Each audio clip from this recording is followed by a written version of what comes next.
Good evening. Here I am at Rocky Point Golf Course, my home course.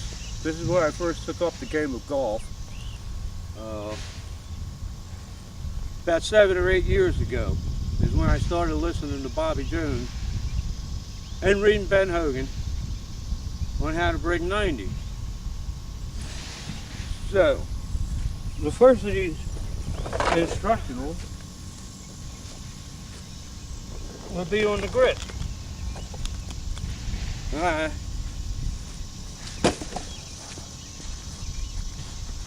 It's a good golf course.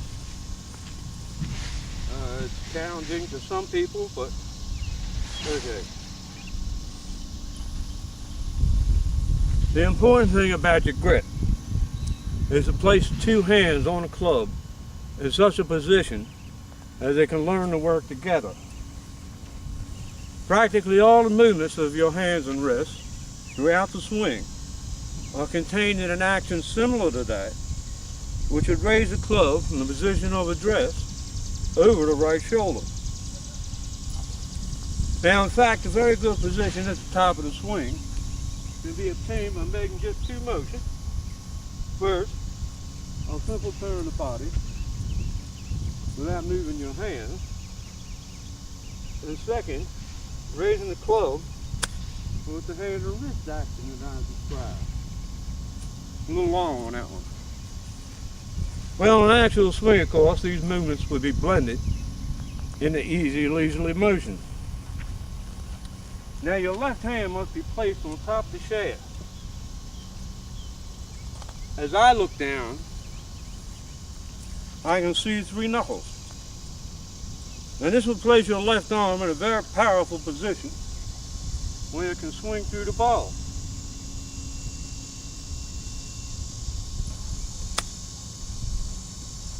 A little long. Now, many of us players make the mistake of putting their left hand too much under the shaft, like this. In that position, it's impossible to complete a proper backswing. And likewise, it'll force your left elbow into the side, where you cannot possibly swing through.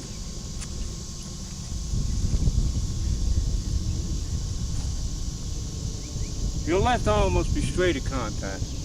It is possible to straighten it on the downswing, but the more certain and therefore more consistent method is to keep it reasonably straight from the start.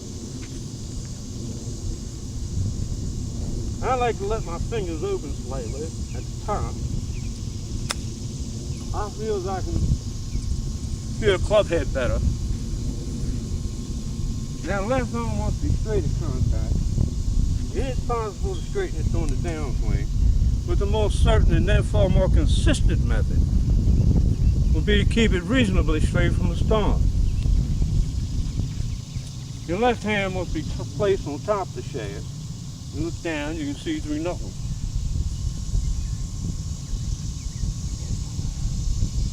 This will place your left arm in a powerful position.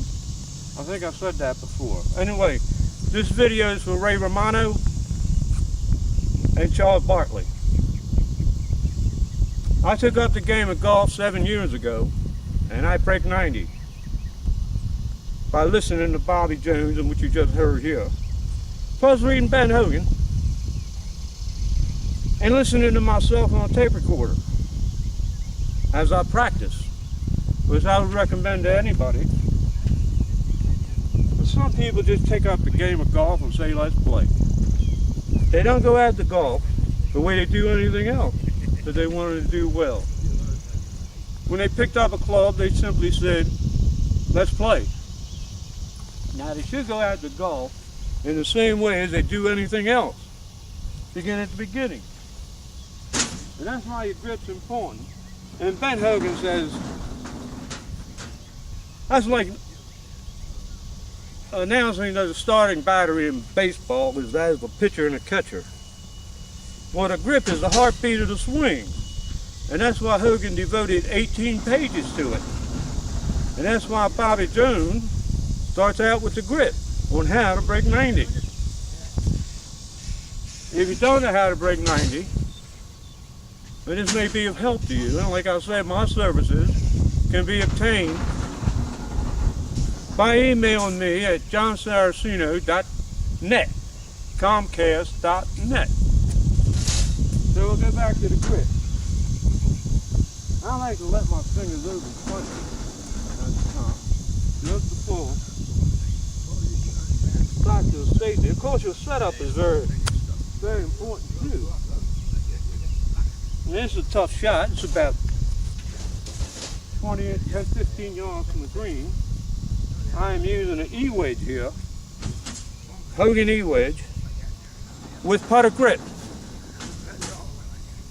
Now, Michael, wherever you are on the Golf Channel, are these grips legal? I have rheumatoid arthritis, and it's the only way I can grip the club and hold it correctly.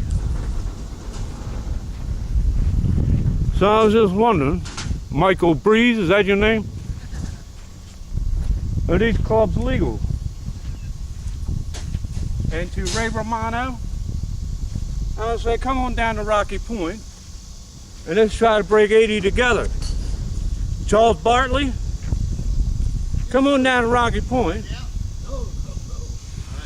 and let me give you a few instructions on how to break 90.